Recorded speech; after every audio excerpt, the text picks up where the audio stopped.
ಲೋಕಾಯುಕ್ತ ಅಧಿಕಾರಿಗಳು ಮತ್ತು ಕಾರ್ಯಗಳು. ಲೋಕಾಯುಕ್ತದ ಪಾತ್ರ ಒಂದು ನಿರ್ಣಾಯಕ ವಿಶ್ಲೇಷಣೆ ಹಾಗೂ ಸಾರಾಂಶ.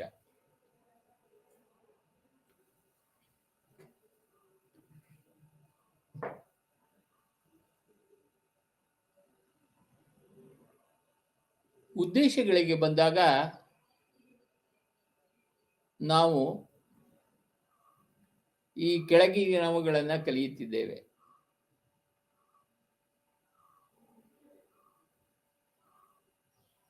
ರಾಜ್ಯ ಮಟ್ಟದಲ್ಲಿ ಲೋಕಾಯುಕ್ತದ ವಿಕಸನ ಅಗತ್ಯ ಮತ್ತು ಅದರ ಮಹತ್ವ.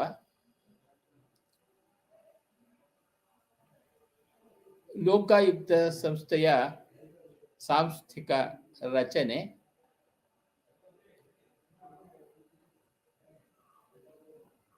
ಲೋಕಾಯುಕ್ತ ನೇಮಕಾತಿ ವ್ಯವಸ್ಥೆ,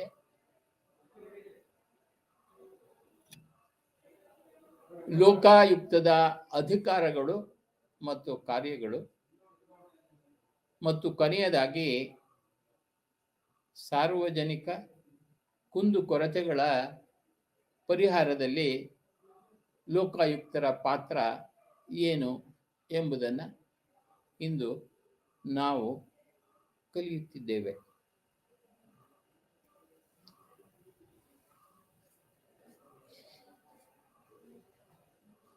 ಇಂಟ್ರೊಡಕ್ಷನ್ ಅಂದರೆ ಪರಿಚಯ. ಲೋಕಾಯುಕ್ತವು ಭಾರತದ ರಾಜ್ಯಗಳಲ್ಲಿ ಭ್ರಷ್ಟಾಚಾರ ವಿರೋಧಿ ಓಂಬಡ್ಸ್ಮನ್ ಸಂಸ್ಥೆಯಾಗಿದೆ.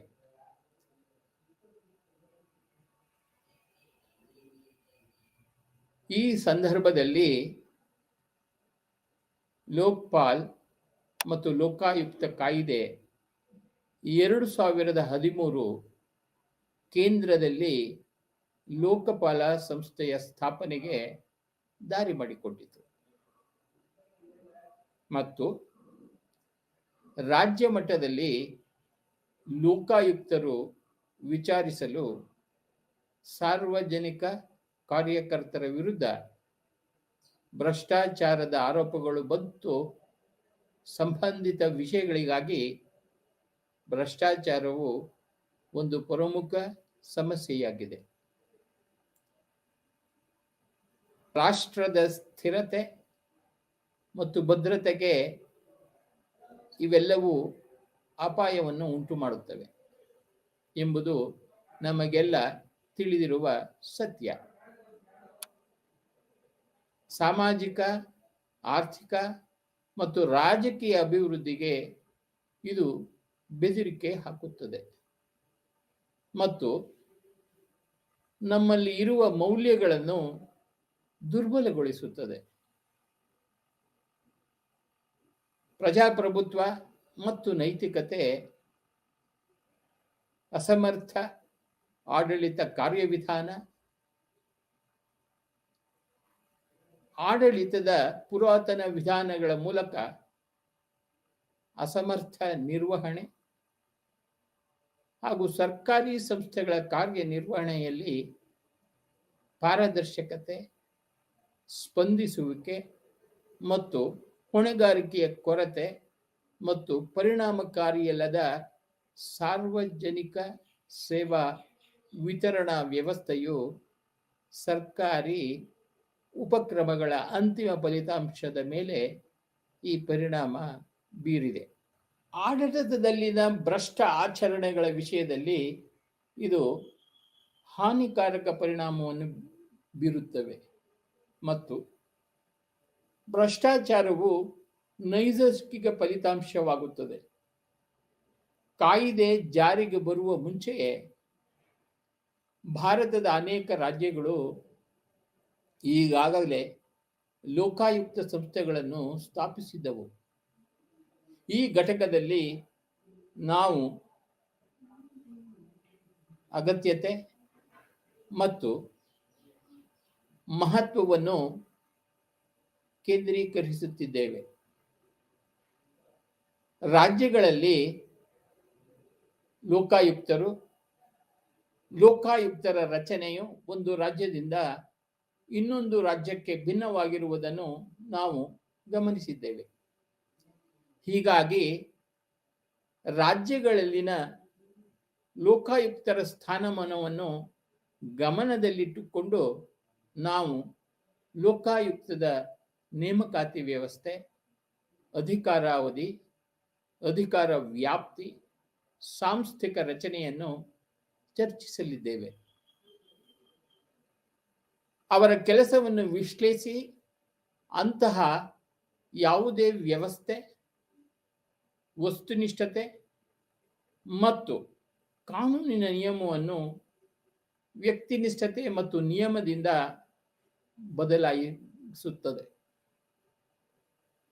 ಸರ್ಕಾರದ ಮಹತ್ವಾಕಾಂಕ್ಷೆಯ ಯೋಜನೆಗಳು ಮತ್ತು ನೀತಿಗಳನ್ನು ಅನುಷ್ಠಾನಗೊಳಿಸುವಲ್ಲಿ ವಿಳಂಬ ಪ್ರಗತಿಗೆ ಭ್ರಷ್ಟಾಚಾರದ ವಿದ್ಯಮಾನವು ಪ್ರಮುಖ ಕಾರಣಗಳಲ್ಲಿ ಒಂದಾಗಿರುತ್ತದೆ.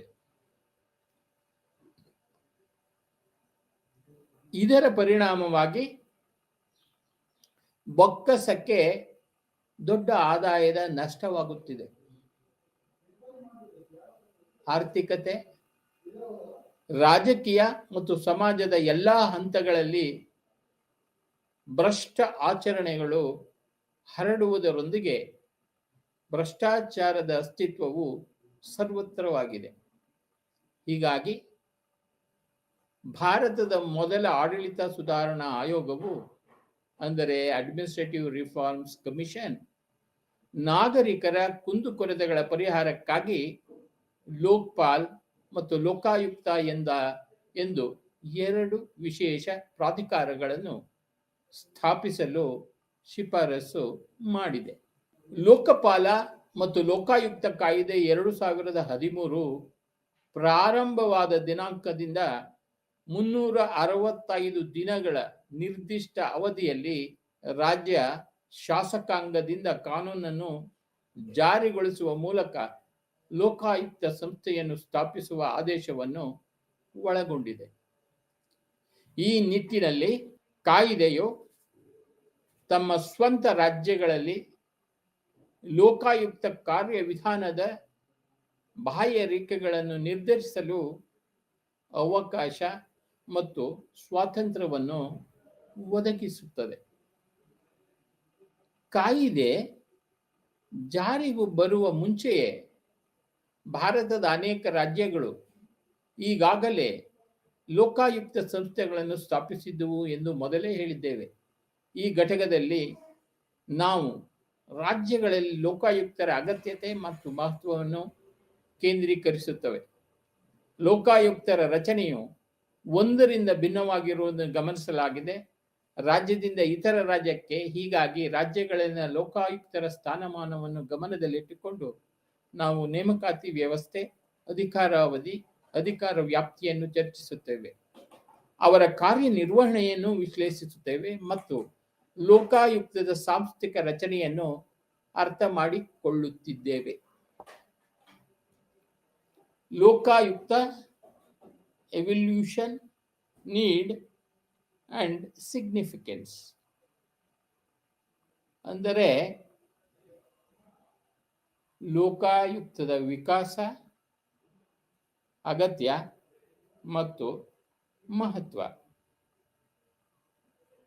ಲೋಕಾಯುಕ್ತದ ಮೂಲವನ್ನು ಸ್ಕಾಂಡಿನೇವಿಯನ್ ದೇಶಗಳಲ್ಲಿನ ಒಂಬಡ್ಸ್ಮನ್ಗಳಿಂದ ಕಂಡುಹಿಡಿಯಬಹುದು.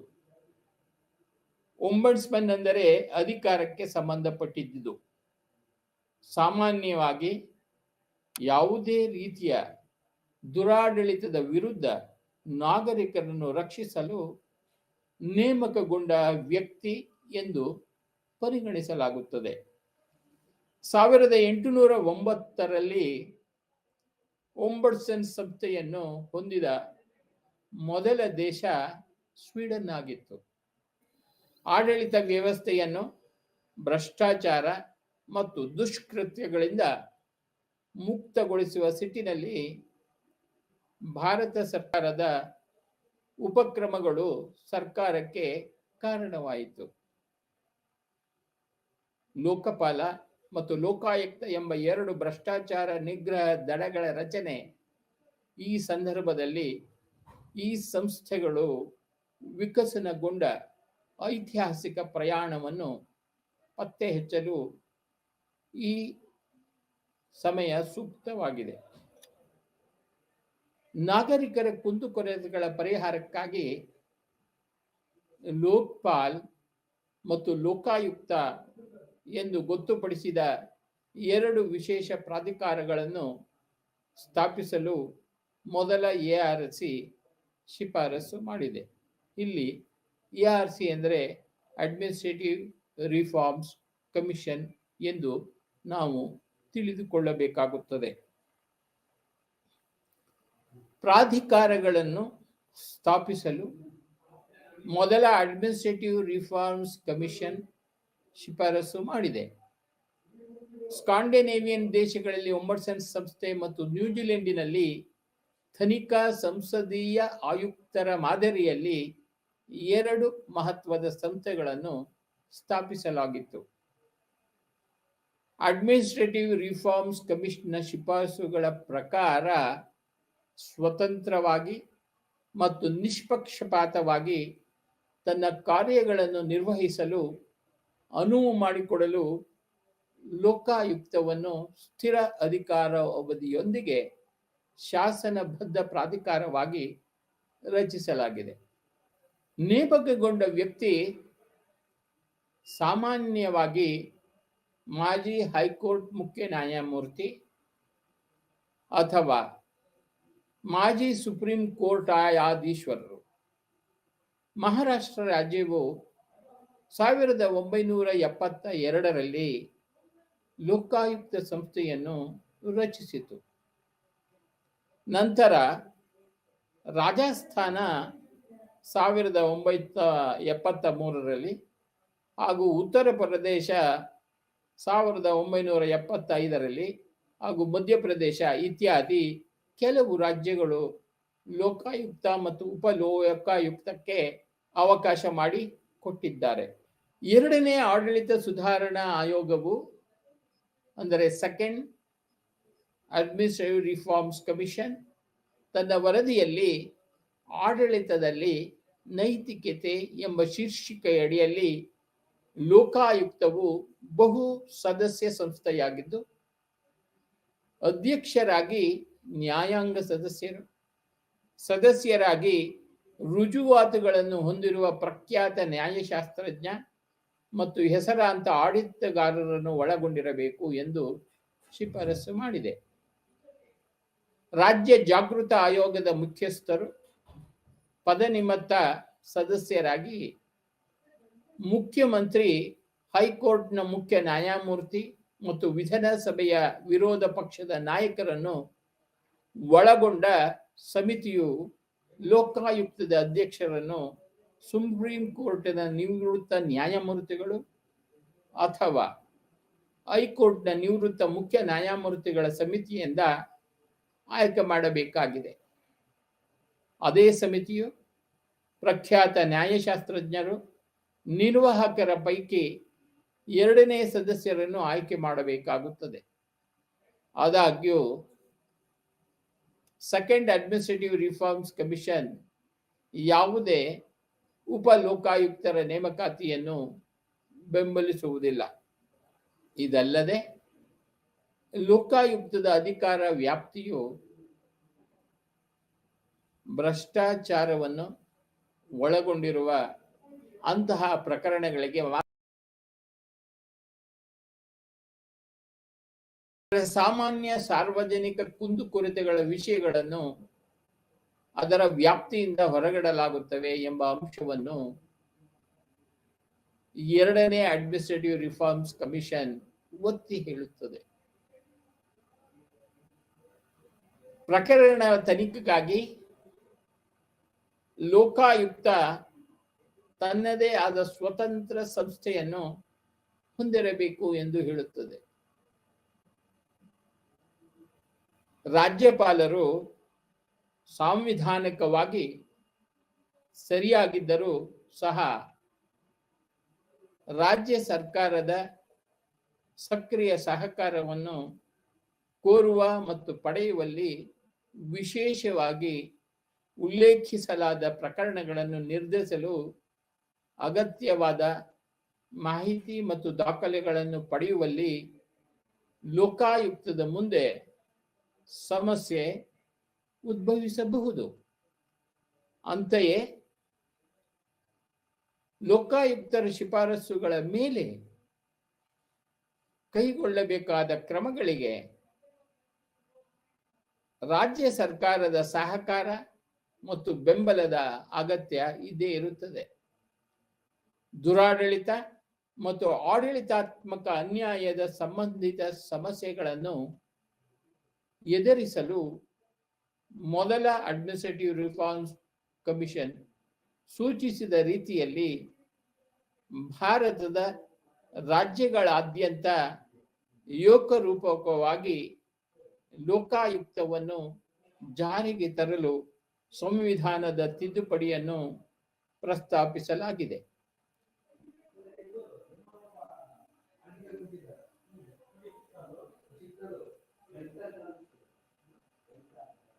ಅನೇಕ ಪ್ರಾಮಾಣಿಕ ಪ್ರಯತ್ನಗಳ ನಂತರ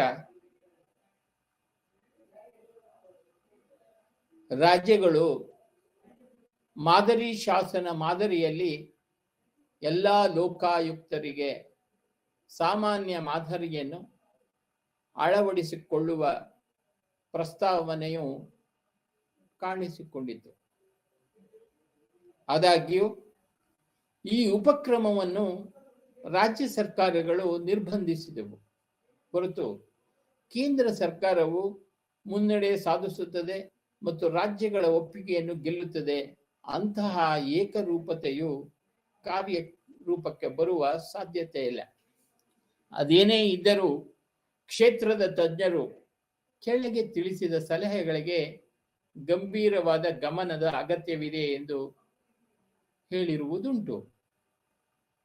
ಅವುಗಳು ಯಾವೆಂದರೆ, ಮಾಜಿ ಮಂತ್ರಿಗಳು ಮತ್ತು ಪೂರ್ವ ಕಾರ್ಮಿಕರನ್ನು ಸಹ ಶಾಸನಗಳಲ್ಲಿ ಒಳಗೊಳಿಸಬೇಕು.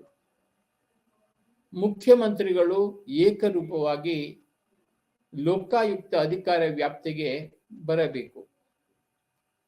ಲೋಕಾಯುಕ್ತರು ಸ್ವಯಂ ಪ್ರೇರಿತವಾಗಿ ವಿಚಾರಣೆಯನ್ನು ಪ್ರಾರಂಭಿಸುವ ಅಧಿಕಾರವನ್ನು ಹೊಂದಿರಬೇಕು. ಲೋಕ್ಪಾಲ್ ಮತ್ತು ಲೋಕಾಯುಕ್ತ ಕಾಯ್ದೆ 2013 ಜನವರಿ 1, 2014 ರಾಷ್ಟ್ರಪತಿಗಳ ಒಪ್ಪಿಗೆಯನ್ನು ಪಡೆದಿತ್ತು ಮತ್ತು ಜನವರಿ 16, 2014 ಜಾರಿಗೆ ಬಂದಿತ್ತು. The Lokpal and Lokayukta act 2013 ಅಂದರೆ ಲೋಕಪಾಲ ಮತ್ತು ಲೋಕಾಯುಕ್ತ ಕಾಯ್ದೆ 2013. ಲೋಕಪಾಲ್ ಮತ್ತು ಲೋಕಾಯುಕ್ತ ಕಾಯ್ದೆ 2013 ಸಾಮಾನ್ಯವಾಗಿ ಲೋಕ್ಪಾಲ್ ಕಾಯ್ದೆ ಎಂದು ಉಲ್ಲೇಖಿಸಲಾಗುತ್ತದೆ.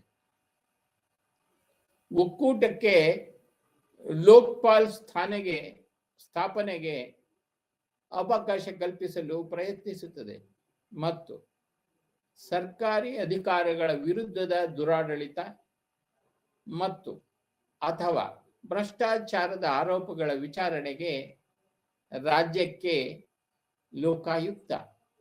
ಈ ಕಾಯ್ದೆಯು ಇಡೀ ಭಾರತಕ್ಕೆ ವಿಸ್ತರಿಸುತ್ತದೆ ಮತ್ತು ಭಾರತದ ಒಳಗೆ ಮತ್ತು ಹೊರಗಿನ ಸಾರ್ವಜನಿಕ ಸೇವಕರಿಗೆ ಅನ್ವಯಿಸುತ್ತದೆ. ಲೋಕಾಯುಕ್ತ ಆದಾಯ ತೆರಿಗೆ ಇಲಾಖೆ ಮತ್ತು ಭ್ರಷ್ಟಾಚಾರ ನಿಗ್ರಹ ಬ್ಯೂರೋ ಜೊತೆಗೆ ತಮ್ಮ ಪ್ರಜಾಸತ್ತಾತ್ಮಕ ಚೌಕಟ್ಟಿನಲ್ಲಿ ರಕ್ಷಣಾತ್ಮಕವಾಗಿ ಕಾರ್ಯನಿರ್ವಹಿಸುತ್ತದೆ ಮತ್ತು ಭ್ರಷ್ಟಾಚಾರ ಪ್ರಕರಣಗಳನ್ನು ಹೈಲೈಟ್ ಮಾಡಲು ಜನರಿಗೆ ಸಹಾಯ ಮಾಡಿ ರಚನೆಯ ಮಾದರಿಗಳಲ್ಲಿ ಸ್ಪಷ್ಟವಾದ ವ್ಯತ್ಯಾಸವಿದೆ ಮತ್ತು ಪಾತ್ರ ವಿವಿಧ ರಾಜ್ಯಗಳಲ್ಲಿ ಲೋಕಾಯುಕ್ತರು 21ನೇ ಶತಮಾನದ ಮೊದಲ ಶತಕದ ಮೊದಲ ಭಾಗದಲ್ಲಿ ಮಾದರಿ ಶಾಸನದ ಮಾದರಿಯಲ್ಲಿ ಎಲ್ಲ ಲೋಕ ಆಯುಕ್ತರಿಗೆ ಸಾಮಾನ್ಯ ಮಾದರಿಯನ್ನು ಅಳವಡಿಸಿಕೊಳ್ಳುವ ಪ್ರಸ್ತಾಪವು ಕಾಣಿಸಿಕೊಂಡಿದೆ. ಆದಾಗ್ಯೂ ಉಪಕ್ರಮವನ್ನು ರಾಜ್ಯ ಸರ್ಕಾರಗಳು ನಿರ್ಬಂಧಿಸಿದವು. ಕೇಂದ್ರ ಸರ್ಕಾರವು ಮುಂದಾಳತ್ವ ವಹಿಸದ ಹೊರತು ಮತ್ತು ರಾಜ್ಯಗಳ ಒಪ್ಪಿಗೆಯನ್ನು ಗೆಲ್ಲದ ಹೊರತು ಅಂತಹ ಏಕರೂಪತೆಯು ಕಾರ್ಯರೂಪಕ್ಕೆ ಬರುವ ಸಾಧ್ಯತೆ ಇಲ್ಲ. ಅದೇನೇ ಇದ್ದರೂ ಕ್ಷೇತ್ರದ ತಜ್ಞರು ನೀಡಿದ ಕೆಳಗಿನ ಸಲಹೆಗಳಿಗೆ ಗಂಭೀರ ಗಮನ ಸಹ ಹರಿಸಬೇಕಾಗುತ್ತದೆ. ಮಾಜಿ ಮಂತ್ರಿಗಳು ಮತ್ತು ಪೌರ ಕಾರ್ಮಿಕರನ್ನು ಸಹ ಶಾಸನಗಳಲ್ಲಿ ಒಳಗೊಳಿಸಬೇಕು. ಮುಖ್ಯಮಂತ್ರಿಗಳು ಏಕರೂಪವಾಗಿ ಲೋಕಾಯುಕ್ತ ಅಧಿಕಾರ ವ್ಯಾಪ್ತಿಗೆ ಬರಬೇಕು.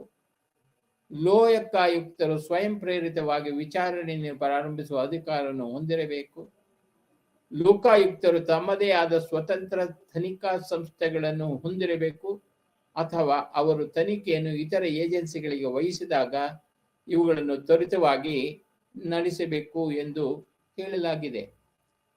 ಲೋಕಾಯುಕ್ತರು ಸರ್ಕಾರಕ್ಕೆ ಮಾಡಿದ ಉಲ್ಲೇಖಗಳಿಗೆ ಸರ್ಕಾರಿ ಅಧಿಕಾರಿಗಳು ಹೆಚ್ಚಿನ ಆದ್ಯತೆ ನೀಡಬೇಕು. ಅಗತ್ಯ ಮಾಹಿತಿ ನೀಡಲು ಉದ್ದೇಶಪೂರ್ವಕವಾಗಿ ವಿಳಂಬ ಮಾಡುವವರಿಗೆ ಕಾನೂನಿನಡಿಯಲ್ಲಿ ಶಿಕ್ಷೆಯಾಗಬೇಕು. ಶಿಫಾರಸುಗಳ ಸರಿಯಾದ ಅನುಷ್ಠಾನದ ಅನುಕರಣೆಯನ್ನು ಮೇಲ್ವಿಚಾರಣೆ ಮಾಡಲು ಲೋಕಾಯುಕ್ತರ ಮೇಲೆ ಸಮಿತಿಯನ್ನು ರಚಿಸಬೇಕು. ಆದಾಗ್ಯೂ 2016ರಲ್ಲಿ ಕೆಲವು ಸಕ್ರಿಯಗೊಳಿಸುವ ನಿಬಂಧನೆಗಳನ್ನು ಸೇರಿಸಲು ಲೋಕಪಾಲ್ ಮತ್ತು ಲೋಕಾಯುಕ್ತ ಕಾಯ್ದೆ 2013 ತಿದ್ದುಪಡಿ ಮಾಡಲಾಯಿತು.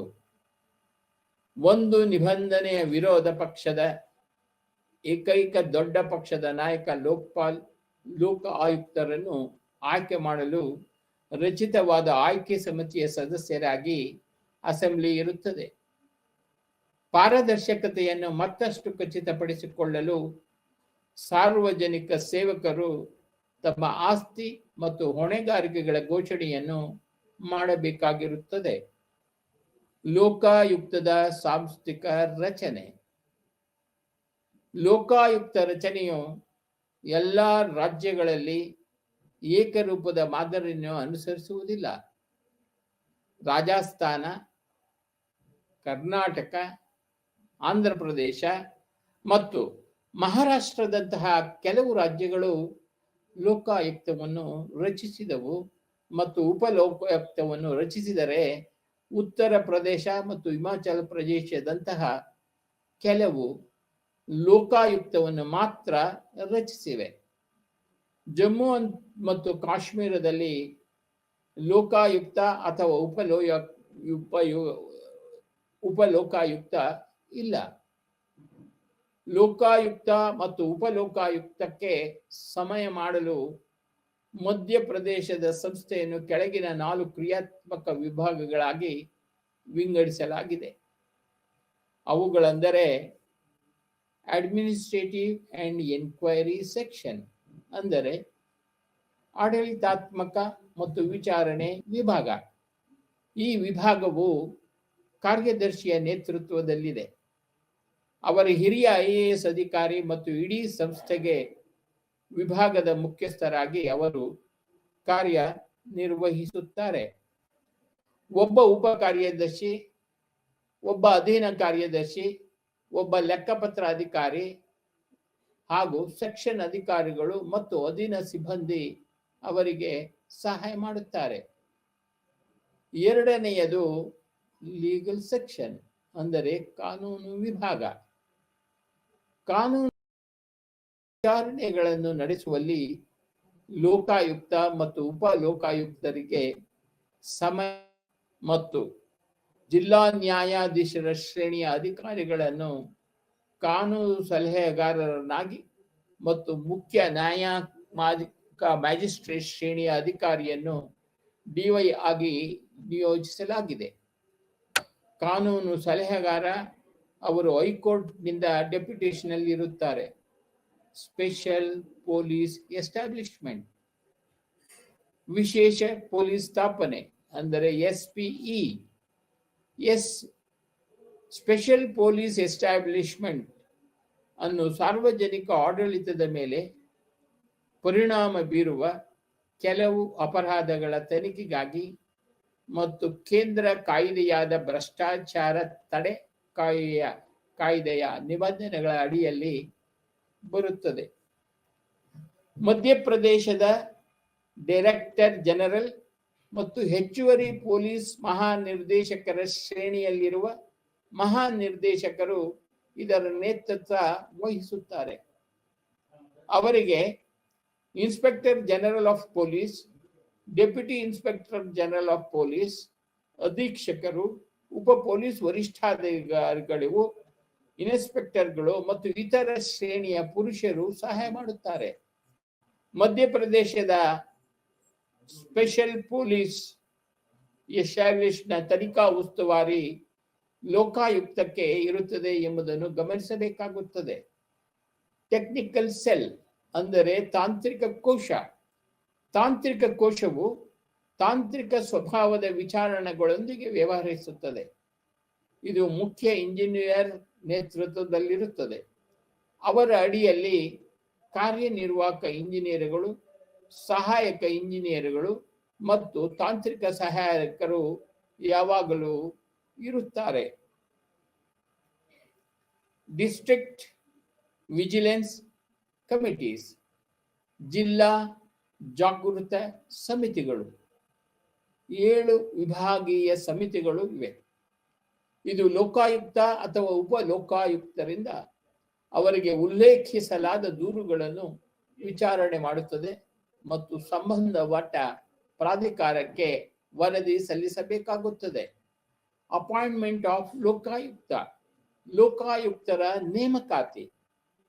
ಲೋಕಾಯುಕ್ತ ಮತ್ತು ಉಪ ಲೋಕಾಯುಕ್ತ 2 ಸ್ವತಂತ್ರ ಮತ್ತು ನಿಷ್ಪಕ್ಷಪಾತ ಕಾರ್ಯಕಾರಿಗಳು ಸಾರ್ವಜನಿಕ ಸೇವಕರ ಕ್ರಮಗಳು ಮತ್ತು ನಿರ್ಧಾರಗಳನ್ನು ತನಿಖೆ ಮಾಡಲು ರಚಿಸಲಾಗಿದೆ.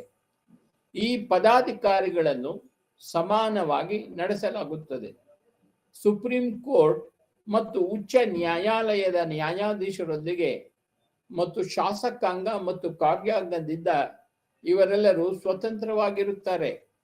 ರಾಜ್ಯಗಳಲ್ಲಿ ಲೋಕಾಯುಕ್ತ ಮತ್ತು ಉಪ ಲೋಕಾಯುಕ್ತರನ್ನು ರಾಜ್ಯಪಾಲರು ನೇಮಿಸುತ್ತಾರೆ. ನೇಮಕಾತಿಯ ಸಮಯದಲ್ಲಿ ರಾಜ್ಯಪಾಲರು ಸಾಮಾನ್ಯವಾಗಿ ಉಚ್ಚ ನ್ಯಾಯಾಲಯದ ಮುಖ್ಯ ನ್ಯಾಯಾಧೀಶರನ್ನು ಸಂಪರ್ಕಿಸುತ್ತಾರೆ ಮತ್ತು ರಾಜ್ಯ ವಿಧಾನಸಭೆಯ ವಿರೋಧ ಪಕ್ಷದ ನಾಯಕರನ್ನು ಸಹ ಸಂಪರ್ಕಿಸುತ್ತಾರೆ. Qualification and term of office, ಅರ್ಹತೆ ಮತ್ತು ಕಚೇರಿಯ ಅವಧಿ. ಲೋಕಾಯುಕ್ತಕ್ಕೆ ಉತ್ತರ ಪ್ರದೇಶ, ಹಿಮಾಚಲ ಪ್ರದೇಶ, ಆಂಧ್ರ ಪ್ರದೇಶ, ಗುಜರಾತ್, ಒಡಿಶಾ ಮತ್ತು ಕರ್ನಾಟಕ ರಾಜ್ಯಗಳಲ್ಲಿ ನ್ಯಾಯಾಂಗ ಅರ್ಹತೆಗಳನ್ನು ನಿಗದಿಪಡಿಸಲಾಗಿದೆ. ಆದಾಗ್ಯೂ ಬಿಹಾರ್, ಮಹಾರಾಷ್ಟ್ರ ಮತ್ತು ರಾಜಸ್ಥಾನ ರಾಜ್ಯಗಳಲ್ಲಿ ಯಾವುದೇ ನಿರ್ದಿಷ್ಟ ವಿದ್ಯಾರ್ಹತೆಗಳನ್ನು ಸೂಚಿಸಲಾಗಿಲ್ಲ. ಈಗ ಅದರ ಅವಧಿ. ಬಹುಪಾಲು ರಾಜ್ಯಗಳಲ್ಲಿ ಲೋಕಾಯುಕ್ತಕ್ಕೆ ನಿಗದಿಪಡಿಸಲಾದ ಕಚೇರಿಯು 5 ವರ್ಷಗಳ ಅವಧಿ ಅಥವಾ 70 ವರ್ಷಗಳ ಹಿಮಾಚಲ ಪ್ರದೇಶದ ವಯಸ್ಸಿನಿಂದಾಗಿದೆ. ಯಾವುದು ಮೊದಲು ಅದು ಮತ್ತು ಲೋಕಾಯುಕ್ತರು 2ನೇ ಅವಧಿಗೆ ಮರು ನೇಮಕಕ್ಕೆ ಅರ್ಹರಾಗಿರುವುದಿಲ್ಲ. ಜ್ಯೂರಿಸ್ಡಿಕ್ಷನ್ ಅಂದರೆ ನ್ಯಾಯವ್ಯಾಪ್ತಿ. ರಾಜ್ಯ ಮಟ್ಟದಲ್ಲಿ ಲೋಕಾಯುಕ್ತ ಅಧಿಕಾರ ವ್ಯಾಪ್ತಿಗೆ ಸಂಬಂಧಿಸಿದಂತೆ ಏಕರೂಪತೆ ಇಲ್ಲ. ಈ ನಿಟ್ಟಿನಲ್ಲಿ ಮುಖ್ಯಮಂತ್ರಿಯನ್ನು ಹಿಮಾಚಲ ಪ್ರದೇಶ, ಆಂಧ್ರ ಪ್ರದೇಶ, ಮಧ್ಯಪ್ರದೇಶ ಮತ್ತು ಗುಜರಾತ್ನಲ್ಲಿ ಲೋಕಾಯುಕ್ತದ ವ್ಯಾಪ್ತಿಯಲ್ಲಿ ಸೇರಿಸಲಾಗಿದೆ. ಆದರೆ ಮಹಾರಾಷ್ಟ್ರ, ಉತ್ತರ ಪ್ರದೇಶ, ರಾಜಸ್ಥಾನ ಮತ್ತು ಬಿಹಾರ ರಾಜ್ಯಗಳಲ್ಲಿ ಅವರನ್ನು ಲೋಕಾಯುಕ್ತದ ವ್ಯಾಪ್ತಿಯಿಂದ ಹೊರಗಿಡಲಾಗಿದೆ. ಬಹುಪಾಲು ರಾಜ್ಯಗಳಲ್ಲಿ ಲೋಕಾಯುಕ್ತದ ವ್ಯಾಪ್ತಿಯಲ್ಲಿ ಮಂತ್ರಿಗಳು ಮತ್ತು ಉನ್ನತ ನಾಗರಿಕ ಸೇವಕರು ಸೇರಿದ್ದಾರೆ. ಆದಾಗ್ಯೂ ಮಹಾರಾಷ್ಟ್ರವು ಮಾಜಿ ಸಚಿವರು ಮತ್ತು ಪೌರ ಕಾರ್ಮಿಕರನ್ನು ಸಹ ಸೇರಿಸಿದೆ. ಆಂಧ್ರ ಪ್ರದೇಶ, ಹಿಮಾಚಲ ಪ್ರದೇಶ, ಗುಜರಾತ್ ಮತ್ತು ಉತ್ತರ ಪ್ರದೇಶದ ಲೋಕಾಯುಕ್ತದ ವ್ಯಾಪ್ತಿಯಲ್ಲಿ ರಾಜ್ಯ ಶಾಸಕಾಂಗಗಳ ಸದಸ್ಯರು ಸೇರಿರುತ್ತಾರೆ. ನಾಲ್ಕನೆಯದು ಕಾರ್ಪೊರೇಷನ್ಗಳು, ಕಂಪನಿಗಳು ಮತ್ತು ಸೊಸೈಟಿಗಳ ಅಧಿಕಾರಿಗಳು ಹೆಚ್ಚಿನ ರಾಜ್ಯಗಳಲ್ಲಿ ಲೋಕಾಯುಕ್ತದ ಅಧಿಕಾರ ವ್ಯಾಪ್ತಿಗೆ ಸೇರಿರುತ್ತಾರೆ. ಉದಾಹರಣೆಗೆ ಹಿಮಾಚಲ ಪ್ರದೇಶ ಒಂದು ರಾಜ್ಯದ ಲೋಕಾಯುಕ್ತರು ಸಾಮಾನ್ಯವಾಗಿ ರಾಜ್ಯ ಶಾಸಕಾಂಗಕ್ಕೆ ಜವಾಬ್ದಾರರಾಗಿರುತ್ತಾರೆ. ಅದರ ವಾರ್ಷಿಕ ವರದಿಯನ್ನು ಶಾಸಕಾಂಗದಲ್ಲಿ ಮಂಡಿಸಲಾಗುತ್ತದೆ ಮತ್ತು ಸಾಂಪ್ರದಾಯಿಕವಾಗಿ ಅದರ ಶಿಫಾರಸುಗಳನ್ನು ಸದನ ಅಂಗೀಕರಿಸುತ್ತದೆ. Lokayukta powers and functions. Lokayukta ಅಧಿಕಾರಗಳು ಮತ್ತು ಕಾರ್ಯಗಳು. ಲೋಕಾಯುಕ್ತ ಸಂಸ್ಥೆಯನ್ನು ಭ್ರಷ್ಟಾಚಾರ ವಿರೋಧಿ ಸಂಸ್ಥೆ ಎಂದು ಪರಿಗಣಿಸಲಾಗಿದೆ. ಇದು ಭ್ರಷ್ಟಾಚಾರ, ಸ್ವಜನ ಪಕ್ಷಪಾತ, ದುರಾಡಳಿತದಿಂದ ಉಂಟಾಗುವ ಒಲವುಗಳಿಗೆ ಸಂಬಂಧಿಸಿದ ನಾಗರಿಕ ಕುಂದುಕೊರತೆಗಳನ್ನು ಪರಿಹರಿಸುವ ಜವಾಬ್ದಾರಿಯನ್ನು ಹೊಂದಿದೆ. ಈ ಹಿನ್ನೆಲೆಯಲ್ಲಿ ಲೋಕಾಯುಕ್ತರು ಈ ಕೆಳಗಿನವುಗಳನ್ನು ಹೊಂದಿರುತ್ತಾರೆ. ಮೇಲ್ವಿಚಾರಣಾ ಅಧಿಕಾರಗಳು, ಅಂದರೆ ಮೇಲ್ವಿಚಾರಣಾ ಅಧಿಕಾರಗಳು ಮತ್ತು ನೀಡುವುದು, ಹುಡುಕಾಟ ಮತ್ತು ಗ್ರಹಣ ಶಕ್ತಿ, ಕೆಲವು ಪ್ರಕರಣಗಳಲ್ಲಿ ಸಿವಿಲ್ ನ್ಯಾಯಾಲಯದ ಅಧಿಕಾರ, ರಾಜ್ಯ ಸರ್ಕಾರದ ಅಧಿಕಾರಿಗಳ ಸೇವೆಗಳನ್ನು ಬಳಸಿಕೊಳ್ಳುವ ಅಧಿಕಾರ, ಸ್ವತ್ತುಗಳ ತಾತ್ಕಾಲಿಕ ಬಾಂಧವ್ಯದ ಅಧಿಕಾರ, ಸ್ವತ್ತುಗಳ ಲಗತ್ತಿಸುವಿಕೆಯ ದೃಢೀಕರಣದ ಬಗ್ಗೆ ಪವರ್, ವಿಶೇಷ ಸಂದರ್ಭಗಳಲ್ಲಿ ಭ್ರಷ್ಟಾಚಾರದ ಮೂಲಕ ಹುಟ್ಟಿಕೊಂಡ ಅಥವಾ ಸಂವಾದಿಸಿದ ಆಸ್ತಿಗಳು, ಆದಾಯಗಳು, ರಸೀದಿಗಳು ಮತ್ತು ಪ್ರಯೋಜನಗಳನ್ನು ಮುಟ್ಟುಗೋಲು ಹಾಕಿಕೊಳ್ಳುವುದಕ್ಕೆ ಸಂಬಂಧಿಸಿದ ಅಧಿಕಾರ ಹಾಗೂ ಭ್ರಷ್ಟಾಚಾರದ ಆಪಾದನೆಗೆ ಸಂಬಂಧಿಸಿದ ಸಾರ್ವಜನಿಕ ನೌಕರನ ವರ್ಗಾವಣೆ ಅಥವಾ ಅಮಾನತು ಶಿಫಾರಸು ಮಾಡುವ ಅಧಿಕಾರ, ಪ್ರಾಥಮಿಕ ವಿಚಾರಣೆಯ ಸಮಯದಲ್ಲಿ ದಾಖಲೆಗಳ ನಾಶವನ್ನು ತಡೆಯಲು ನಿರ್ದೇಶನಗಳನ್ನು ನೀಡುವ ಅಧಿಕಾರ ಮತ್ತು ನಿಯೋಜಿಸಲು ಅಧಿಕಾರ. ಈ ಹಿನ್ನೆಲೆಯಲ್ಲಿ ಲೋಕಾಯುಕ್ತರು ಯಾವುದೇ ನಿರ್ದೇಶನ ನೀಡಬಹುದು.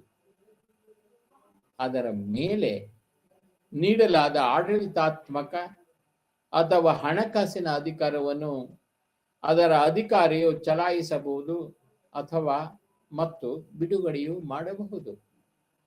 ಮೇಲೆ ತಿಳಿಸಿದ ಅಧಿಕಾರಗಳ ಆಧಾರದ ಮೇಲೆ ಲೋಕಾಯುಕ್ತವು ಸಾರ್ವಜನಿಕ ಆಡಳಿತದ ಗುಣಮಟ್ಟವನ್ನು ಸುಧಾರಿಸಲು ಈ ಕೆಳಗಿನ ಕಾರ್ಯಗಳನ್ನು ಕೈಗೊಳ್ಳುತ್ತವೆ. ಯಾವುದೇ ನಾಗರಿಕರಿಂದ ಆಡಳಿತದ ವಿರುದ್ಧ ದೂರನ್ನು ಸ್ವೀಕರಿಸುತ್ತದೆ.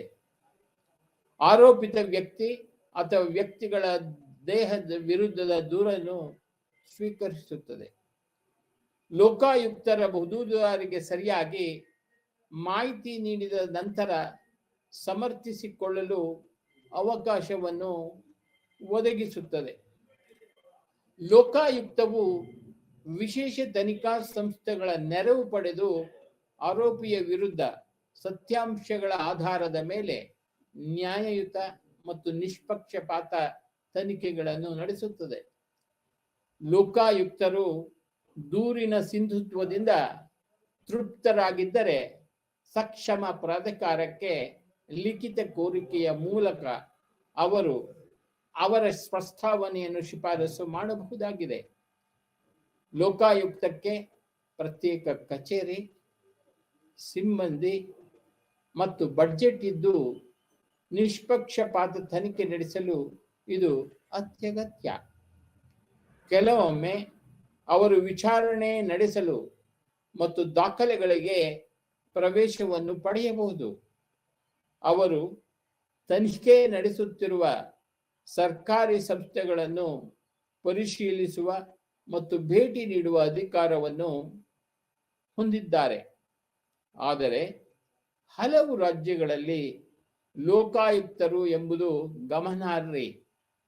ಹಿಮಾಚಲ ಪ್ರದೇಶ ಮತ್ತು ಉತ್ತರ ಪ್ರದೇಶವನ್ನು ಹೊರತುಪಡಿಸಿ ತಮ್ಮದೇ ಆದ ಉಪಕ್ರಮಗಳ ಆಧಾರದ ಮೇಲೆ ತನಿಖೆಯನ್ನು ಪ್ರಾರಂಭಿಸಲು ಅಧಿಕಾರವನ್ನು ನೀಡಲಾಗಿದೆ. ಕುಂದುಕೊರತೆಗಳು ಮತ್ತು ಆರೋಪಗಳ ಪ್ರಕರಣಗಳನ್ನು ಪರಿಗಣಿಸಬಹುದು. ಆದಾಗ್ಯೂ ಹಿಮಾಚಲ ಪ್ರದೇಶ, ರಾಜಸ್ಥಾನ ಮತ್ತು ಗುಜರಾತ್ನಲ್ಲಿ ಲೋಕಾಯುಕ್ತರ ಕೆಲಸವು ಭ್ರಷ್ಟಾಚಾರಕ್ಕೆ ಸಂಬಂಧಿಸಿದ ಆರೋಪಗಳ ತನಿಖೆಗೆ ಸೀಮಿತವಾಗಿದೆ ಮತ್ತು ದುರಾಡಳಿತದ ಸಂದರ್ಭದಲ್ಲಿ ಕುಂದುಕೊರತೆಗಳಲ್ಲ. ಮಹಾರಾಷ್ಟ್ರ ಲೋಕಾಯುಕ್ತ ಸಂಸ್ಥೆಯು ಅಕ್ಟೋಬರ್ 25, 1972 ಅಸ್ತಿತ್ವಕ್ಕೆ ಬಂದಿದೆ ಮತ್ತು ಸುಮಾರು 60-70% ದೂರುಗಳಿಂದ ಕುಂದುಕೊರತೆಗಳನ್ನು ಪರಿಹರಿಸುವಲ್ಲಿ ಯಶಸ್ವಿಯಾಗಿದೆ. ಕರ್ನಾಟಕ ಲೋಕಾಯುಕ್ತ ಕಾಯ್ದೆಯು ನಡವಳಿಕೆಗೆ ಸಂಬಂಧಿಸಿದ ಆರೋಪಗಳು ಅಥವಾ ಕುಂದುಕೊರತೆಗಳ ಬಗ್ಗೆ ವರದಿ ಮಾಡಿ ಲೋಕಾಯುಕ್ತದಲ್ಲಿ ಪೊಲೀಸ್ ಮತ್ತು ಪ್ರಾಸಿಕ್ಯೂಷನ್ ವಿಭಾಗಗಳಿಗೆ ಪ್ರಾರಂಭಿಸಲು ಅಧಿಕಾರವನ್ನು ಹೊಂದಿರುತ್ತಾರೆ. ಗ್ರೂಪ್ ಡಿ ನೌಕರರಿಂದ ಹಿಡಿದು ಮುಖ್ಯಮಂತ್ರಿಗಳ ಕಚೇರಿಯವರೆಗೆ ಯಾವುದೇ ಸಾರ್ವಜನಿಕ ಸೇವಕರ ವಿರುದ್ಧ ತನಿಖೆ ಅಧಿಕಾರಿಗಳ ಸಂದರ್ಭದಲ್ಲಿ ಅವರು ಸ್ವಯಂ ಪ್ರೇರಿತವಾಗಿ ಪ್ರಕರಣಗಳನ್ನು ತೆಗೆದುಕೊಳ್ಳಬಹುದು. ಹೆಚ್ಚಿನ ರಾಜ್ಯಗಳಲ್ಲಿ ಅನ್ಯಾಯದ ಆಡಳಿತಾತ್ಮಕ ಕ್ರಮ ಮತ್ತು ಸುವೋಮೋಟೋ ವಿರುದ್ಧ ನಾಗರಿಕರಿಂದ ಪಡೆದ ದೂರಿನ ಆಧಾರದ ಮೇಲೆ ಲೋಕಾಯುಕ್ತ ತನಿಖೆಯನ್ನು ಪ್ರಾರಂಭಿಸಬಹುದಾಗಿದೆ. ಪ್ರಾಸಿಕ್ಯೂಷನ್ ಪ್ರಾರಂಭ. ಲೋಕಾಯುಕ್ತರು ವಾರ್ಷಿಕವಾಗಿ ರಾಜ್ಯಪಾಲರಿಗೆ ಕಾರ್ಯಕ್ಷಮತೆಯ ಬಗ್ಗೆ ಏಕೀಕೃತ ವರದಿಯನ್ನು ಪ್ರಸ್ತುತಪಡಿಸುತ್ತಾರೆ. ಅವರು ರಾಜ್ಯ ಶಾಸಕಾಂಗದ ಮುಂದೆ ವಿವರಣಾತ್ಮಕ ಜ್ಞಾಪಕ ಪತ್ರದೊಂದಿಗೆ ಈ ವರದಿಯನ್ನು ಇರಿಸಬೇಕಾಗುತ್ತದೆ. ಆದ್ದರಿಂದ ಲೋಕಾಯುಕ್ತರು ರಾಜ್ಯ ಶಾಸಕಾಂಗಕ್ಕೆ ಜವಾಬ್ದಾರರಾಗಿರುತ್ತಾರೆ. ವಾಸ್ತವವಾಗಿ ಸಂಸ್ಥೆಯು ಒಂದು ರೀತಿಯಲ್ಲಿ ಕಾರ್ಯನಿರ್ವಹಿಸುತ್ತದೆ. ಶಾಸಕಾಂಗವು ಕಾರ್ಯಾಂಗದ ಮೇಲೆ ನಿಯಂತ್ರಣದ ಸಾಧನವಾಗಿದ್ದು ಅದರ ವಾರ್ಷಿಕ ವರದಿಗಳನ್ನು ರಾಜ್ಯ ಶಾಸಕಾಂಗ ಸಭೆಯಲ್ಲಿ ಮಂಡಿಸಲು ಮತ್ತು ಚರ್ಚಿಸಲು ರಾಜ್ಯಪಾಲರಿಗೆ ಸಲ್ಲಿಸಲಾಗುತ್ತದೆ. ಇದು ಯುಗ್ಮವಾದುದು. 2010 ಫೆಬ್ರವರಿ 14 ಮಾರ್ಚ್ 31 2952 ಪ್ರಕರಣಗಳ ಆಧಾರದ ಮೇಲೆ 2017 ಗೆಜೆಟೆಡ್ ಮತ್ತು 2533 ಗೆಜೆಟೆಡ್ ಅಲ್ಲದ ಸಾರ್ವಜನಿಕ ಸೇವಕರನ್ನು ಶಿಫಾರಸುಗಳ ಮೇಲೆ ಶಿಕ್ಷಿಸಲಾಗಿದೆ. ಯಾವುದೇ ದೂರಿನ ತನಿಖೆಯ ನಂತರ ಲೋಕಾಯುಕ್ತ ಅಥವಾ ಉಪ ಲೋಕಾಯುಕ್ತರು ಸಾರ್ವಜನಿಕ ನೌಕರರು ಯಾವುದೇ ಕ್ರಿಮಿನಲ್ ಅಪರಾಧವನ್ನು ಮಾಡಿದ್ದಾರೆ ಎಂದು ತೃಪ್ತಿಪಡಿಸಿದರೆ ಮತ್ತು ನ್ಯಾಯಾಲಯದಲ್ಲಿ ಕಾನೂನು ಕ್ರಮ ಜರುಗಿಸಬೇಕಾಗುತ್ತದೆ. ಅಂತಹ ಅಪರಾಧಕ್ಕಾಗಿ ಕಾನೂನಿನ ಪ್ರಕಾರ ಅವರು ಆ ಪರಿಣಾಮಕ್ಕೆ ಆದೇಶವನ್ನು ನೀಡಬಹುದು ಮತ್ತು ಕಾನೂನು ಕ್ರಮವನ್ನು ಪ್ರಾರಂಭಿಸಬಹುದು. ಸಂಬಂಧಪಟ್ಟ ಸಾರ್ವಜನಿಕ ಸೇವಕ ಅಥವಾ ಅಂತಹ ಕಾನೂನು ಕ್ರಮಕ್ಕೆ ಯಾವುದೇ ಪ್ರಾಧಿಕಾರದ ಪೂರ್ವಾನುಮತಿ ಅಗತ್ಯವಿದ್ದಲ್ಲಿ ಯಾವುದೇ ಕಾನೂನಿನಲ್ಲಿರುವ ಯಾವುದೇ ಹೊರತಾಗಿಯೂ ಅಂತಹ ಮಂಜೂರಾತಿಯನ್ನು ಅಂತಹ ಆದೇಶದ ದಿನಾಂಕದಂದು ಸೂಕ್ತ ಪ್ರಾಧಿಕಾರದಿಂದ ನೀಡಲಾಗಿದೆ ಎಂದು ಪರಿಗಣಿಸಲಾಗುತ್ತದೆ. ಕರ್ನಾಟಕ ಕಾಯ್ದೆಯು ಅಧಿಕಾರಶಾಹಿ ಅಧಿಕಾರಗಳ ನಿರ್ಧಾರಗಳನ್ನು ತನಿಖೆ ಮಾಡಲು ನ್ಯಾಯಾಂಗ ಮತ್ತು ತನಿಖಾ ಅಧಿಕಾರಿಗಳು ಮತ್ತು ಕಾರ್ಯಗಳೊಂದಿಗೆ ಲೋಕಾಯುಕ್ತ ಮತ್ತು ಮೇಲ್ಲೇಖಾಯುಕ್ತರಿಗೆ ಅಧಿಕಾರ ನೀಡುತ್ತದೆ.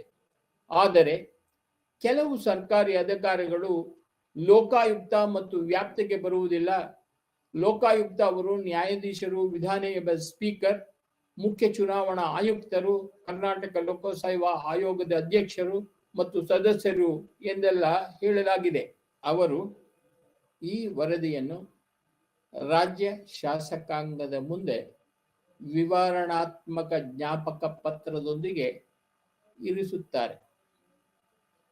ಆದ್ದರಿಂದ ಲೋಕಾಯುಕ್ತರು ರಾಜ್ಯ ಶಾಸಕಾಂಗಕ್ಕೆ ಜವಾಬ್ದಾರರಾಗಿರುತ್ತಾರೆ.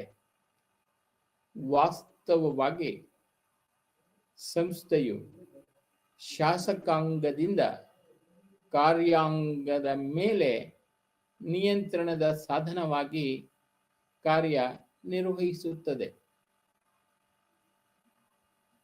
ಏಕೆಂದರೆ ಅದರ ವಾರ್ಷಿಕ ವರದಿಗಳನ್ನು ರಾಜ್ಯ ಶಾಸಕಾಂಗ ಸಭೆಯಲ್ಲಿ ಹಾಕಲು ಮತ್ತು ಚರ್ಚಿಸಲು ರಾಜ್ಯಪಾಲರಿಗೆ ಸಲ್ಲಿಸಲಾಗುತ್ತದೆ ಎಂದು ಇದು ಬಹಳ ಯೋಗ್ಯ ಎಂದು ಸಹ ಅರ್ಥ ಮಾಡಿಕೊಂಡಂತಿದೆ. 2018 ಫೆಬ್ರವರಿ 14ರಿಂದ ಮಾರ್ಚ್ 31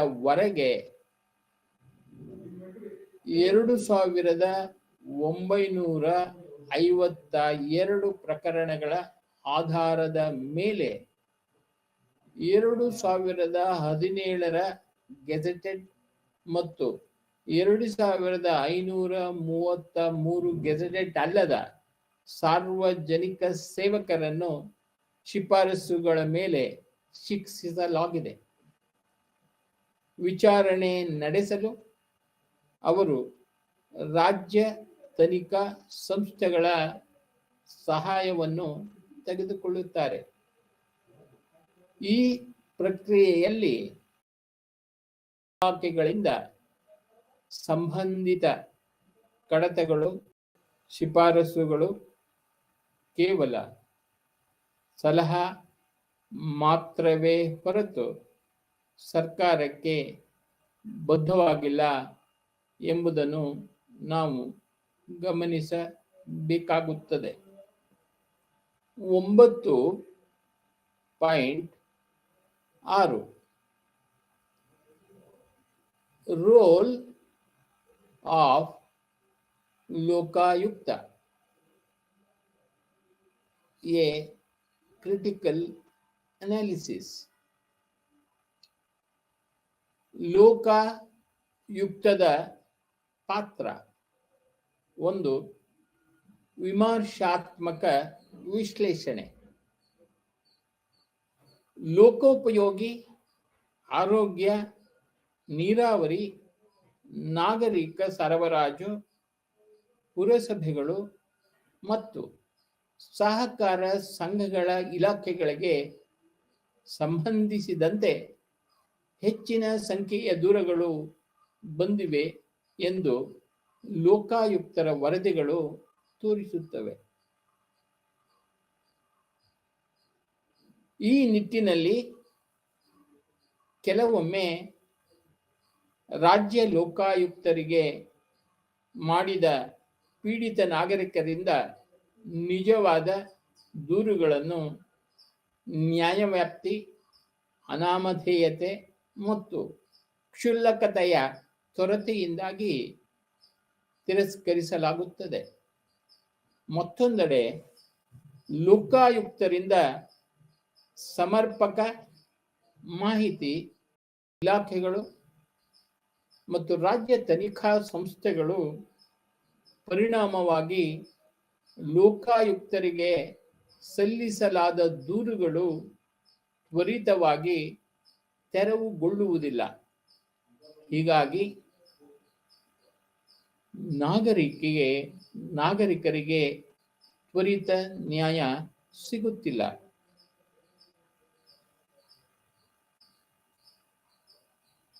ಭಾರತದ ರಾಜ್ಯಗಳಲ್ಲಿ ಲೋಕಾಯುಕ್ತರ ಕಾರ್ಯವೈಖರಿಯನ್ನು ಸೂಕ್ಷ್ಮವಾಗಿ ಗಮನಿಸಿದರೆ ಹೆಚ್ಚು ಸಕಾರಾತ್ಮಕ.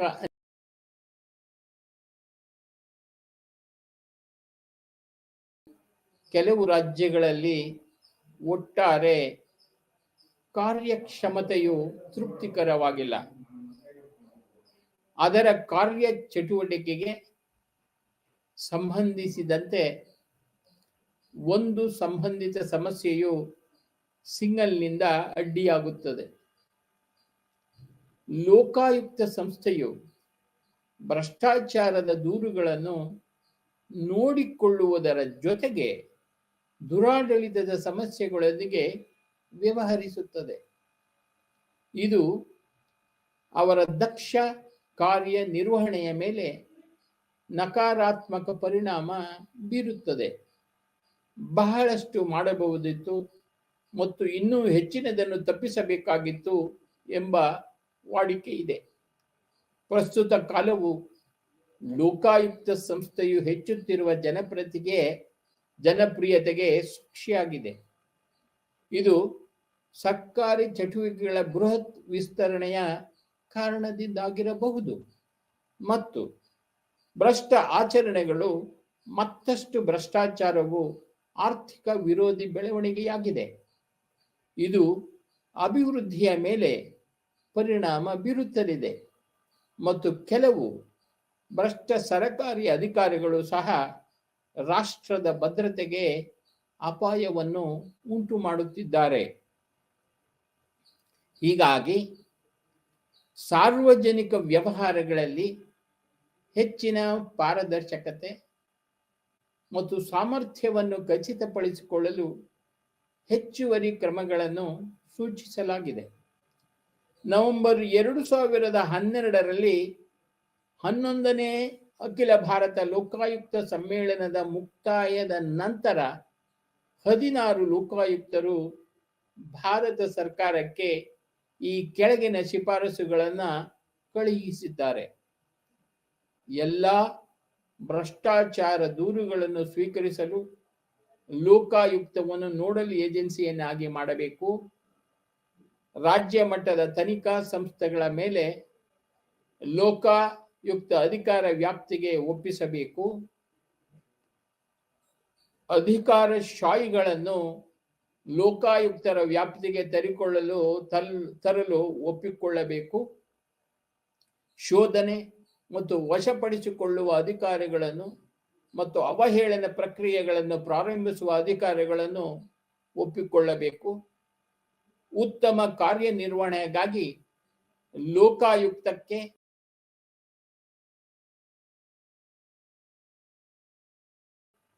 ಮತ್ತು ಸರ್ಕಾರದಿಂದ ಅನುದಾನಿತ ಸರ್ಕಾರೇತರ ಸಂಸ್ಥೆಗಳನ್ನು, ಅಂದರೆ ನಾನ್ ಗವರ್ನಮೆಂಟ್ ಆರ್ಗನೈಸೇಷನ್ಸ್ NGO, ಲೋಕಾಯುಕ್ತ ಅಧಿಕಾರ ವ್ಯಾಪ್ತಿಗೆ ತರಲು ಒಪ್ಪಿಕೊಳ್ಳಬೇಕು.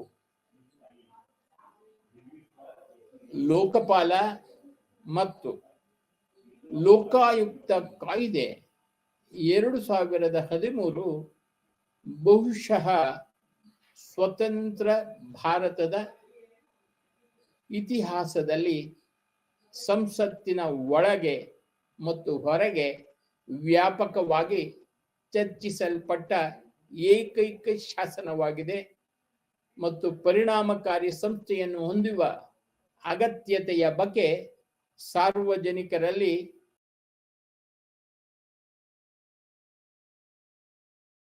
ಎದುರಿಸಲು ಲೋಕಾಯುಕ್ತ ಆದಾಗ್ಯೂ ಇಲ್ಲಿಯವರೆಗೆ ಅಂಗೀಕರಿಸಲ್ಪಟ್ಟ ಕಾಯ್ದೆಯು ಅನೇಕ ಸಡಿಲವಾದ ತುದಿಗಳನ್ನು ಹೊಂದಿದೆ. ಇದನ್ನು ಪರಿಹರಿಸಬೇಕಾಗಿದೆ ಮತ್ತು ಹಲವಾರು ಅಡ್ಡ ಉಲ್ಲೇಖಗಳನ್ನು ಹೊಂದಿದೆ. ಕೆಲವು ಈ ಕಾನೂನಿನಲ್ಲಿ ಕಾಣೆಯಾಗಿರುವ ವೈಶಿಷ್ಟ್ಯಗಳನ್ನು ಸಕ್ರಿಯಗೊಳಿಸಬೇಕಾಗುತ್ತದೆ. ದ್ರೋಹಿಗಳಿಗೆ ರಕ್ಷಣೆ ಇರಬೇಕಾಗಿಲ್ಲ. ಇದು ಜನ ಲೋಕಪಾಲ ಮಸೂದೆಯಲ್ಲಿನ ಪ್ರಮುಖ ಬೇಡಿಕೆಗಳಲ್ಲಿ ಒಂದಾಗಿತ್ತು. ದ್ರೋಹಿಗಳ ರಕ್ಷಣೆಗೆ ಕಾಯಿದೆಯಲ್ಲಿ ಯಾವುದೇ ಅವಕಾಶವಿಲ್ಲ. ಅದಕ್ಕಾಗಿ ಪ್ರತ್ಯೇಕ ಕಾನೂನನ್ನು ರೂಪಿಸಬೇಕು ಎಂದು ಹೇಳಲಾಗಿದೆ. ಕಾಯಿದೆಯಲ್ಲಿ ಲೋಕಾಯುಕ್ತದ ಬಗ್ಗೆ ಒಂದೇ ಒಂದು ವಿಭಾಗವಿದೆ. ಅದು 1 ವರ್ಷದೊಳಗೆ ರಾಜ್ಯಗಳು ಲೋಕಾಯುಕ್ತ ಕಾಯ್ದೆಯನ್ನು ಜಾರಿಗೊಳಿಸಬೇಕು ಎಂದು ಹೇಳುತ್ತದೆ. ಆದಾಗ್ಯೂ ಅವರ ವಿರೋಧ, ಅಧಿಕಾರ ಇತ್ಯಾದಿಗಳ ಬಗ್ಗೆ ಏನೂ ಇಲ್ಲ. ವಾಸ್ತವವಾಗಿ ಅವರು ಹೇಗೆ ಕೆಲಸ ಮಾಡುತ್ತಾರೆ ಮತ್ತು ಅವರು ಹೇಗೆ ಸೇವೆ ಸಲ್ಲಿಸುತ್ತಾರೆ ಎಂಬುದನ್ನು ವ್ಯಾಖ್ಯಾನಿಸಲು ರಾಜ್ಯಗಳು ತಮ್ಮದೇ ಆದ ಲೋಕಾಯುಕ್ತರನ್ನು ಹೇಗೆ ನೇಮಿಸಲಾಗುತ್ತದೆ ಎಂಬುದನ್ನು ವ್ಯಾಖ್ಯಾನಿಸಲು ರಾಜ್ಯಗಳು ಸ್ವತಂತ್ರವಾಗಿವೆ. ನಾಗರಿಕರ ಚಾರ್ಟ್ಗೆ, ಅಂದರೆ ಸಿಟಿಜನ್ ಚಾರ್ಟ್ಗೆ ಸಂಬಂಧಿಸಿದ ಯಾವುದೇ ನಿಬಂಧನೆಗಳು ಅಲ್ಲಿ ಇಲ್ಲ. ಮೇಲ್ಮನವಿ ಸಲ್ಲಿಸಲು ಯಾವುದೇ ಸೂಕ್ತ ನಿಬಂಧನೆಗಳು ಸಹ ಇಲ್ಲ, ಏಕೆಂದರೆ ಅದು ತನ್ನ ವಿರುದ್ಧ ತನಿಖೆ ನಡೆಸಲು ಸಾಧ್ಯವಿಲ್ಲ. ಹಿಂದಿನ ವಿಭಾಗಗಳಲ್ಲಿ ವಿವಿಧ ರಾಜ್ಯಗಳಲ್ಲಿ ಅಸಮಾನವಾಗಿರುವ ಲೋಕಾಯುಕ್ತರ ಕಾರ್ಯಕ್ಷಮತೆಯನ್ನು ಇದುವರೆಗೆ ನಾವು ವಿಶ್ಲೇಷಿಸಿದ್ದೇವೆ. ವಿವಿಧ ರಾಜ್ಯಗಳ ಲೋಕಾಯುಕ್ತರು ತಮ್ಮ ತಮ್ಮ ಪಾತ್ರಗಳ ಬಗ್ಗೆ ಒಂದೇ ರೀತಿಯ ದೃಷ್ಟಿಕೋನವನ್ನು ತೋರಿಸಿಲ್ಲ. ಕೆಲವರು ಇತರರಿಗಿಂತ ಹೆಚ್ಚು ಉತ್ಸಾಹ ಮತ್ತು ದೃಢತೆಯನ್ನು ಹೊಂದಿದ್ದಾರೆ, ಆದರೆ ಕೆಲವರು ತಮ್ಮ ಪಾತ್ರಗಳನ್ನು ಅರ್ಥೈಸುವಲ್ಲಿ ಹೆಚ್ಚು ಜಾಗರೂಕರಾಗಿದ್ದಾರೆ ಮತ್ತು ಸಂಪ್ರದಾಯಶೀಲರಾಗಿದ್ದಾರೆ. ರಾಜಕೀಯ ನಾಯಕತ್ವದಿಂದ ಬೆಂಬಲದಿಂದಾಗಿ ಕೆಲವು ಲೋಕಾಯುಕ್ತರು ಕೆಲವು ಅವಧಿಗಳಲ್ಲಿ ಗುರುತಿಸಬಹುದು, ಆದರೆ ಹೆಚ್ಚಿನವರು ರಾಜ್ಯ ಸರ್ಕಾರಗಳ ನಿರಾಸಕ್ತಿಯಿಂದಾಗಿ ಬಳಲುತ್ತಿದ್ದಾರೆ. ಲೋಕಾಯುಕ್ತದ ಯಶಸ್ಸು ಲೋಕಾಯುಕ್ತದ ತಟಸ್ಥತೆ ಮತ್ತು ವೈಯಕ್ತಿಕ ವರ್ಚಸ್ಸಿನ ಮೇಲೆ ಅವಲಂಬಿತವಾಗಿದೆ ಎಂಬುದನ್ನು ಇದು ಸಾಬೀತುಪಡಿಸುತ್ತದೆ. ಸಮ್ಮರಿ ಅಂದರೆ ಸಾರಾಂಶ. ನಾವು 9.1 ರಿಂದ 9.6 ರವರೆಗೆ ಕಲಿತಂತಹ ವಿಷಯಗಳ ಒಂದು ಸಾರಾಂಶವನ್ನು ಈಗ ನಾವು ತಲುಪಲಿದ್ದೇವೆ. ಇದು ಘಟಕ 9ರ ಸಾರಾಂಶವಾಗಿರುತ್ತದೆ. ಅದೇನೆಂದರೆ, ಪ್ರಜಾಪ್ರಭುತ್ವ ಮತ್ತು ಅಭಿವೃದ್ಧಿಯ ವ್ಯಾಪ್ತಿಯು ಹೆಚ್ಚಿನ ಪ್ರಮಾಣದಲ್ಲಿ ಸರ್ಕಾರಿ ವ್ಯವಸ್ಥೆಯ ದಕ್ಷತೆಯ ಮೇಲೆ ಅವಲಂಬಿತವಾಗಿದೆ. ಪ್ರಜಾಪ್ರಭುತ್ವದಲ್ಲಿ ಜನರಿಗೆ ಗಾಳಿಯಾಡಲು ಅವಕಾಶವಿರಬೇಕು. ಅವರ ಕುಂದುಕೊರತೆಗಳನ್ನು ಸಮರ್ಥ ಮತ್ತು ಪರಿಣಾಮಕಾರಿ ಪರಿಹಾರ ವ್ಯವಸ್ಥೆಯ ಮೂಲಕ ಜನರ ಪ್ರಜಾಸತ್ತಾತ್ಮಕ ಆಕಾಂಕ್ಷೆಗಳು ಮತ್ತು ಆಡಳಿತದ ಸರ್ವಾಧಿಕಾರಿ ಧೋರಣೆ ಅವರ ನಡುವೆ ಉದ್ವಿಗ್ನತೆಯನ್ನು ಉಂಟುಮಾಡಿತ್ತು. ಆಡಳಿತದ ವಿರುದ್ಧ ನಾಗರಿಕರ ಸಾಮಾನ್ಯ ಕುಂದುಕೊರತೆಗಳನ್ನು ಭ್ರಷ್ಟಾಚಾರ, ಒಲವು, ಸ್ವಜನ ಪಕ್ಷಪಾತ, ಕರ್ತವ್ಯದ ನಿರ್ಲಕ್ಷ್ಯ, ತಾರತಮ್ಯ, ವಿಳಂಬ ಮತ್ತು ಆಡಳಿತದ ಆಧಾರದ ಮೇಲೆ ಗುರುತಿಸಲಾಗುತ್ತದೆ ಎಂದು ನಾವು ಇಂದಿನ ಸಾರಾಂಶದಲ್ಲಿ ಹೇಳಬಹುದು. ಇದರೊಂದಿಗೆ ರಾಜ್ಯ ಮತ್ತು ಜಿಲ್ಲಾ ಮಟ್ಟದಲ್ಲಿ ಆಡಳಿತ ವ್ಯವಸ್ಥೆಯ ಘಟಕ 9ರ ಲೋಕಾಯುಕ್ತ ಎಂಬ ಪಾಠವನ್ನು ಇಂದು ನಾವು ಪೂರ್ಣಗೊಳಿಸಿದ್ದೇವೆ. ಎಲ್ಲರಿಗೂ ನಮಸ್ತೆ.